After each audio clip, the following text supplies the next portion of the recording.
Today, Miss Ada Zane. How are you, Miss Ada? I'm doing well. How are you? I'm super excited. So we literally just recently met a Yes, couple of minutes yes, ago. absolutely. But it's funny because I love doing this podcast because every single time we do it, it's like an opportunity for me to learn something new. Yes. And you have a company called Smart Pathways. Correct. And you guys deal with immigration. Tell us more about Smart Pathways. So it's a very unique company. It's sort of birthed as one of the first in the country to do it. So just to take you back, give it a little quick backstory, 2 or 3 minute backstory. So about 6 years ago, my husband came to me. His best friend owns a cleaning company for the city of Atlanta. Mm-hmm. He has a lot of documented, undocumented workers, but his documented workers were having a hard time getting their paperwork done, mainly because they work janitorial wages and there's a language barrier. Right. So they asked me if I could help, but I didn't know anything about immigration outside of the definition, no knowledge of it. I'm not an immigrant, no background in immigration. So the first thing that you want to do is, okay, well, let me see if I can find a book because I don't know what I'm doing. And that's where sort of the journey began. I couldn't find one. And that didn't make any sense to me. And I'm like, there's millions of immigrants that live in the country, but there's not even a single book to simplify the process for me. So upon more research, I came across the term licensed immigration consultant, and that you can get a professional license through the Secretary of State. So I'm like, okay, well, that's interesting.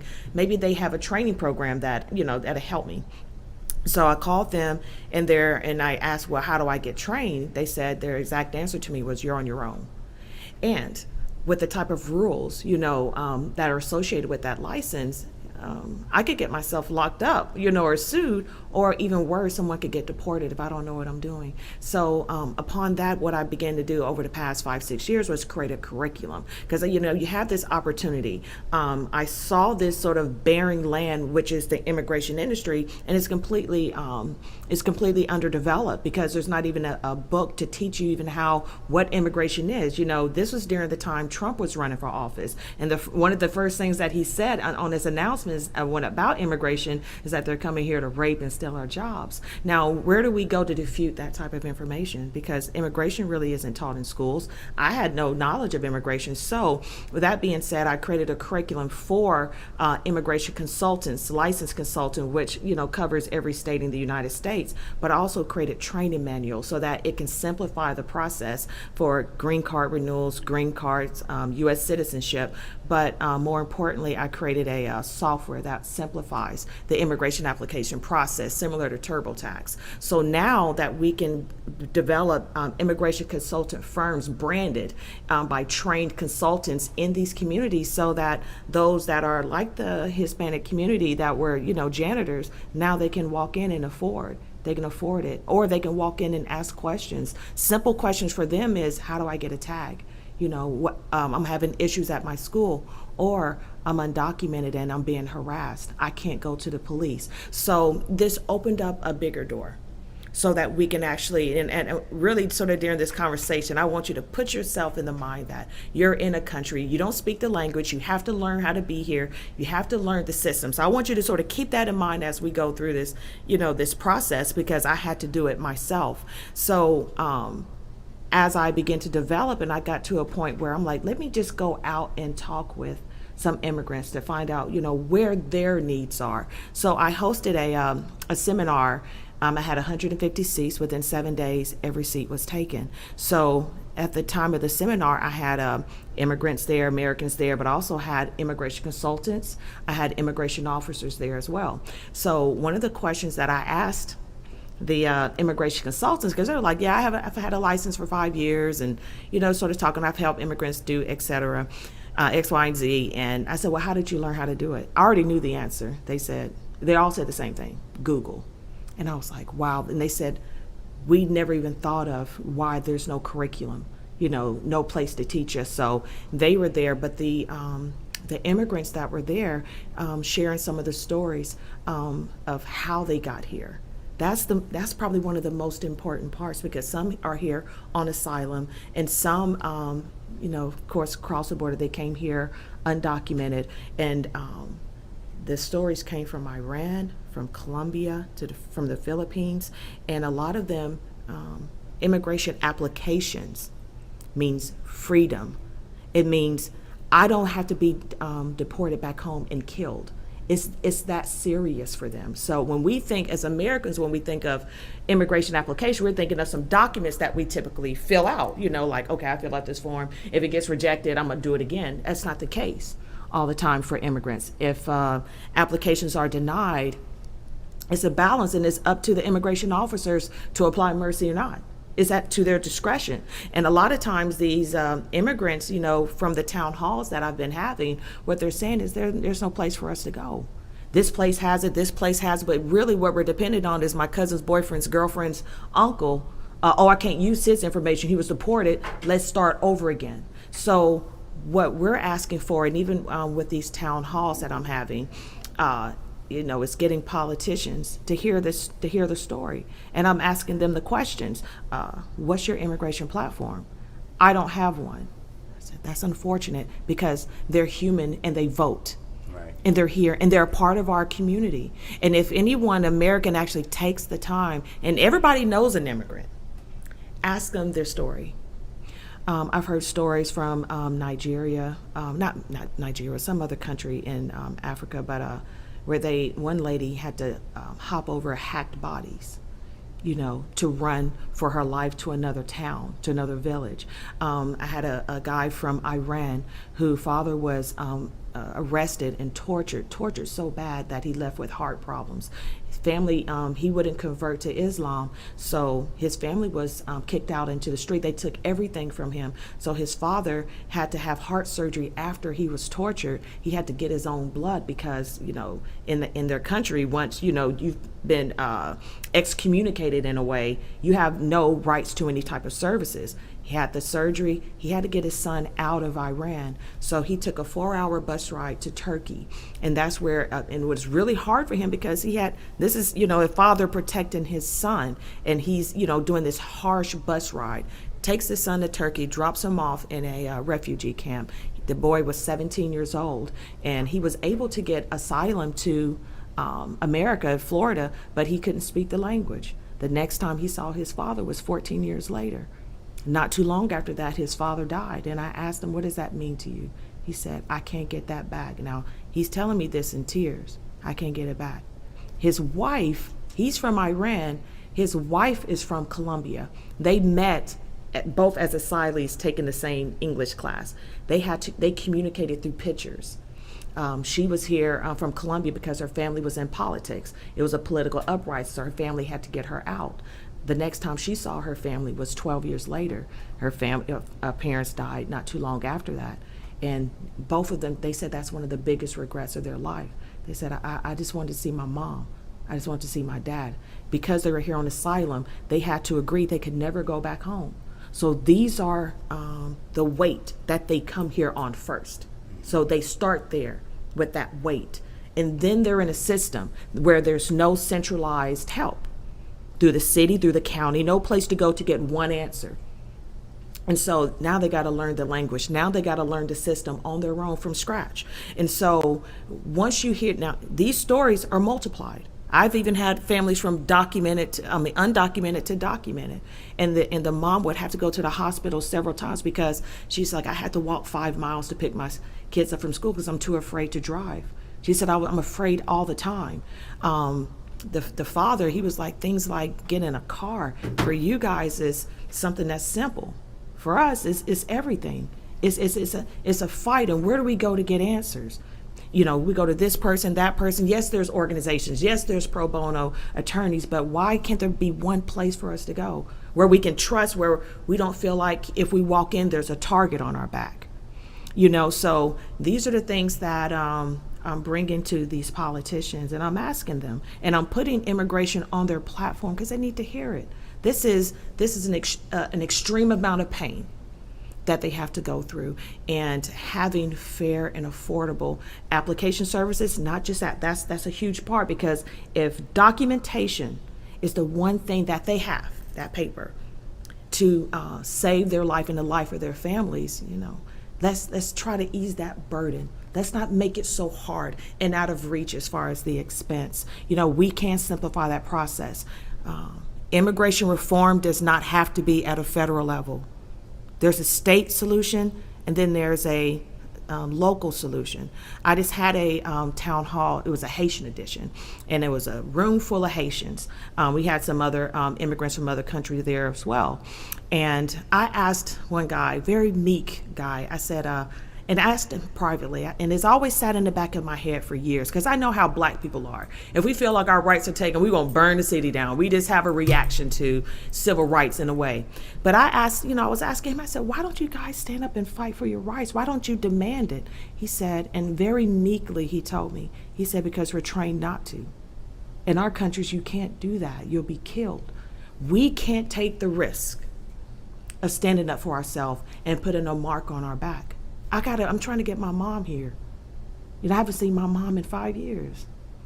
So when you think about what that piece of paper costs for American citizenship, what the cost is. So the cost for immigrants is not that we're in a broken system that doesn't work. That's extremely expensive.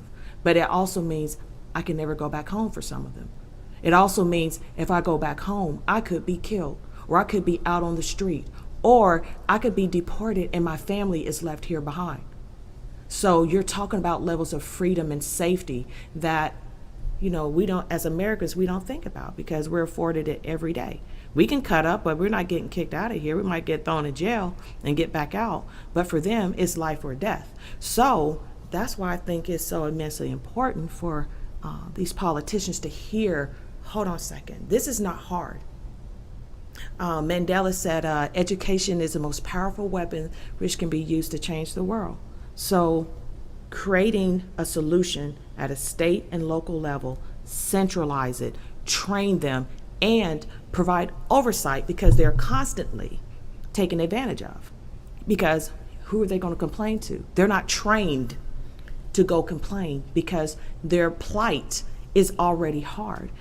Their plight is harder because you snatch everything that from a person, their family, their environment, their religion, you put them in a whole new environment. So now we're saying, if you don't get documentation, we're kicking you out of here. They say, okay, where do I go?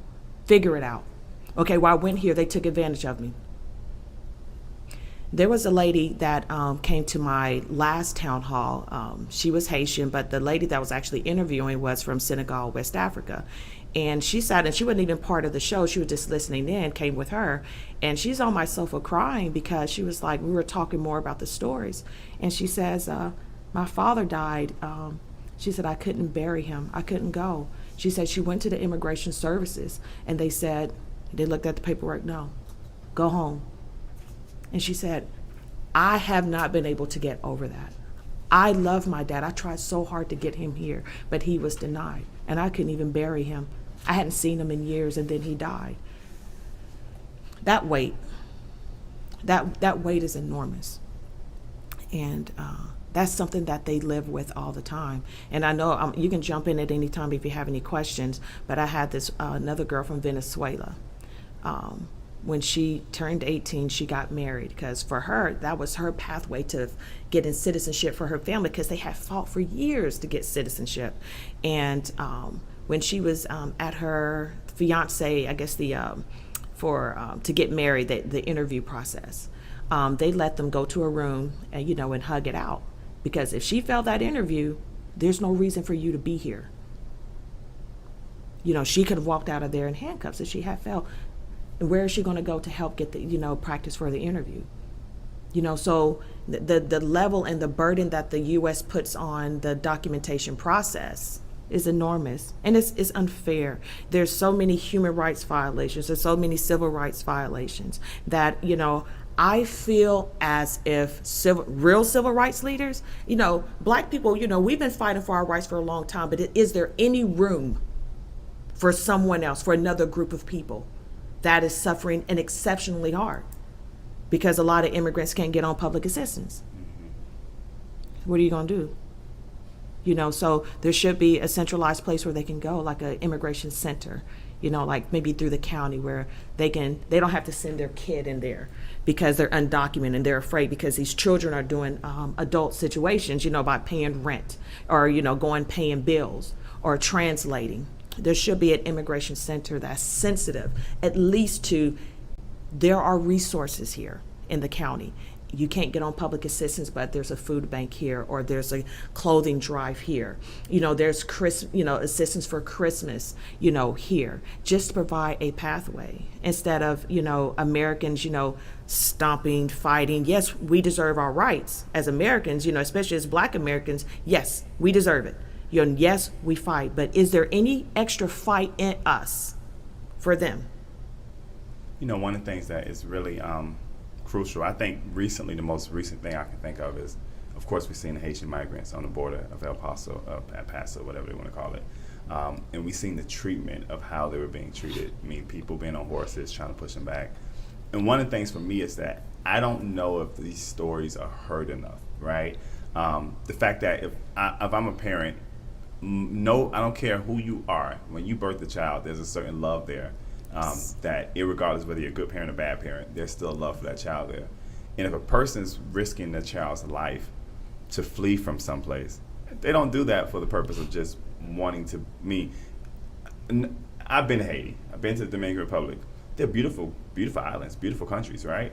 Mm-hmm. A person won't just get up and leave Haiti because of the fact that, hey, you know what?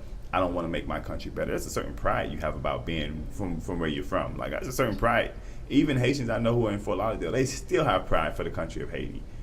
Why is it that we don't hear these stories enough? Why is it that as a country we're not telling these stories enough? But they're not telling them, and they will tell you, and I would definitely love to invite you out to the next town hall. It's not confirmed, but Senator Donzella James is supposed to sit on the next town hall, and I'm gonna have more diversity of immigrants at that town hall, because the whole purpose is for her to hear that the stories are all the same, the needs are all the same. But the thing that they tell you, they said, we don't have a platform. And I asked, and one of the Venezuelan immigrants, she said, the louder your voice is, meaning me, our Americans, she said, the louder your voice is, the louder our voices. Because there's a lot of immigrants that I've reached out to that's, they were going to come, but then they pull back. Or I'll ask them, I said, what's your story? And they were like, don't want to talk about it. So if, this is what I know. If Americans, and it's interesting because a lot of Americans watch my show, because a lot of them like, oh, I didn't know it was that bad. And so now when they hear the stories and these immigrants are having an opportunity and a platform to do it, there's a level of freedom and confidence that comes with it. And so I believe that they want to hear the stories. Americans, I believe Americans want to hear it.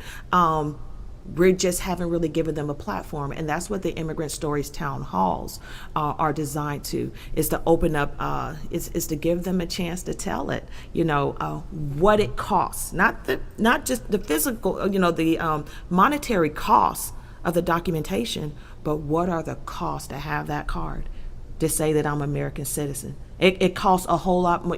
When you think about like true American heroes, would you sacrifice years of your parents' life to go to another country?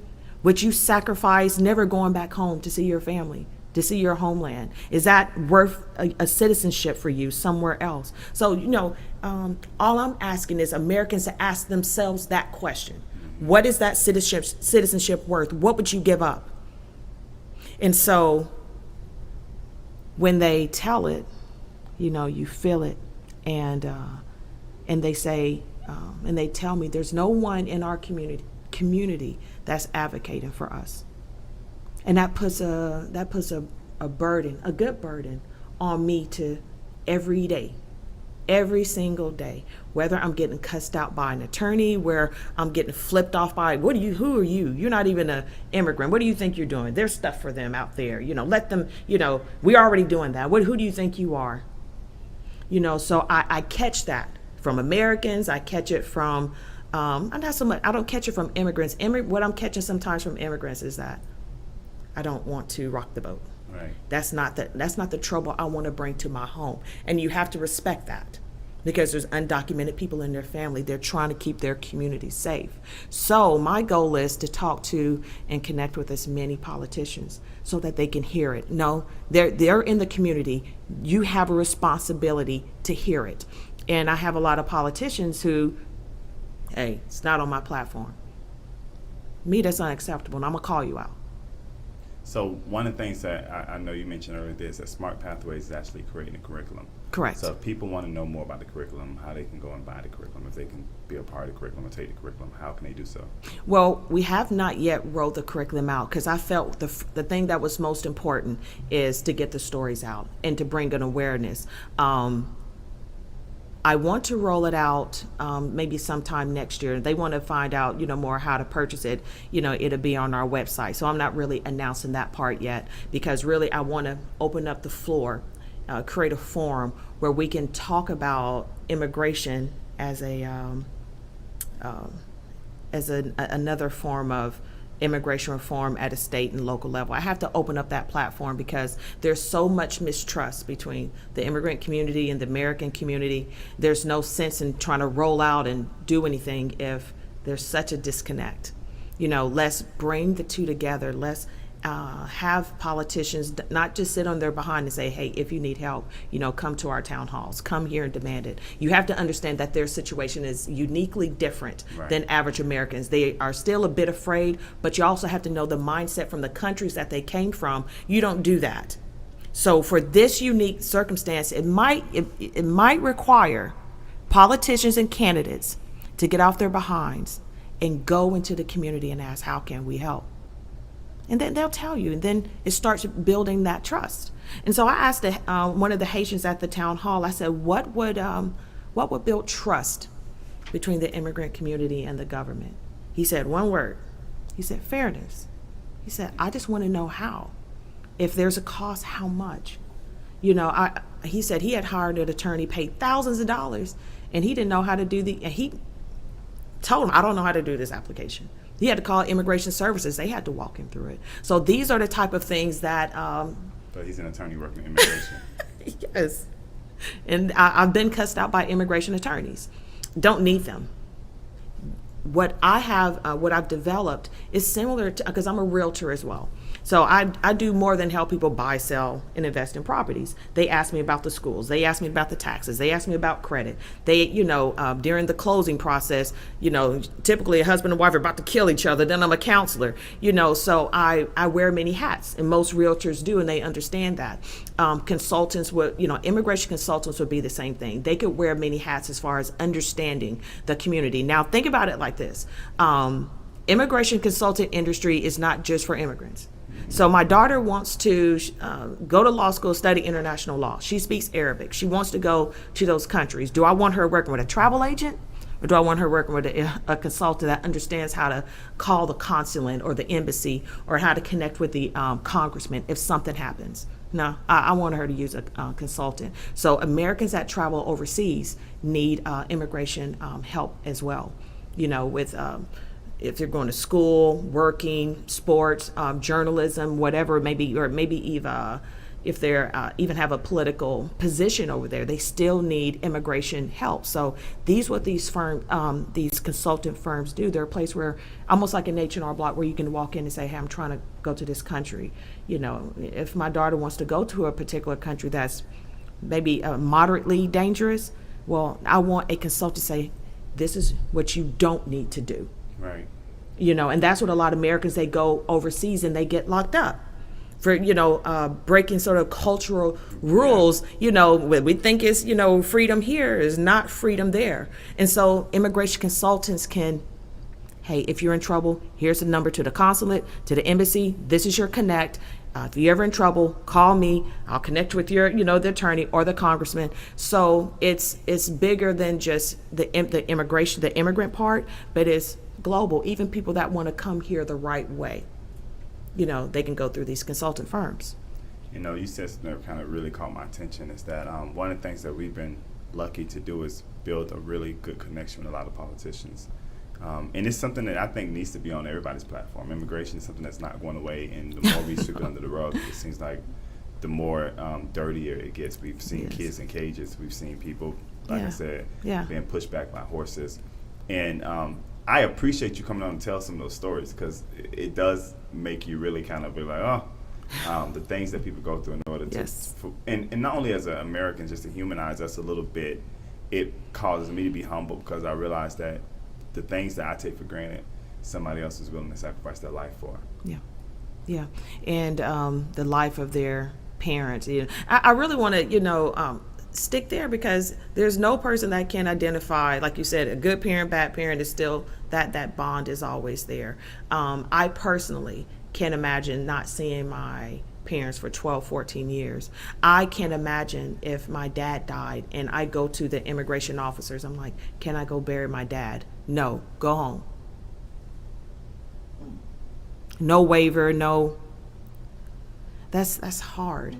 I see if there's if they had committed a crime or just some, what's the reason? Well, no, your permit, or, maybe, I can't remember why I may have to ask her again, because I want to be correct in how I say things, but I have to ask her specifically. But she just said that the immigration officer, based on, I think, her paperwork, she couldn't, leave the country. So there's no mercy.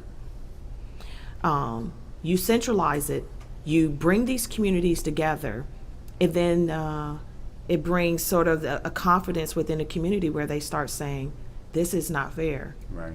We start holding these politicians who don't have immigration on their platform, they start holding them accountable. Why can't I go bury my dad? Why can't my undocumented neighbor whose daughter was just raped, why can't she go into the police without worried about her mom getting deported? We don't want that anymore. We pay taxes, and they want to be here. And every single one of them said, we don't want the United States to give us anything. We'll work for it. We'll pay our taxes. We'll follow the rules. We just need to know how to do it. In fact, some of them do pay taxes. Even now. Absolutely. The undocumented pay taxes too. They pay taxes. One thing you probably may not know, if you're an undocumented person can buy a home, you know what the down payment is? 60%. Wow. 60%. There was a girl who came here on a student visa. She's also on TPS. She's from Venezuela. Venezuela is another country where the government is completely broken down. But she can't go back home. But she can only work on campus at $7 an hour, which means she can't buy a car. She can't afford a place to live. And she has no other choice. Centralize